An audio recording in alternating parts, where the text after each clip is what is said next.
আপনাদের ওই কলকাতার কসবা থানায় যে কলেজের কেসটা হলো, এই কেসের পরেও কিছুজন এমন লোক আছে যারা শুধু মেয়েদের দোষটাই খুঁজে পাবে। যেমন একদিন চায়ের দোকানে কয়েকজন রাজনৈতিক নেতারা, গণ্যমান্য নেতারা আর কি কথা বলছিল, যাদের কেউ পাত্তা দেয় না তারা কথা বলছে যে, জানো তো মেয়েরা খুব বাজে হয়ে গেছে, মেয়েরাই ছেলেদেরকে আকর্ষণ করছে। আরে ওটা মেয়ে, ওটা চুম্বক না যে আকর্ষণ করবে।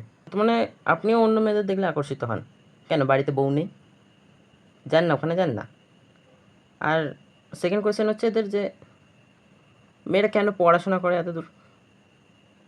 তো একটা বাচ্চা মেয়ে হয়ে ও পড়াশোনা করবে না তো আপনি পড়াশোনা করবেন? বুড়ো ধাড়ি কতাকার, নির্লজ্জ। আর থার্ড কোয়েশ্চেন হচ্ছে এদের যে মেয়েটা কেন জন্মালো?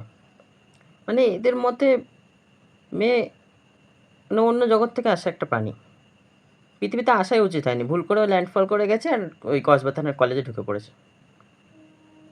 এটা কীরকম সমাজ ব্যবস্থা আমাদের? বিচ্ছিরি।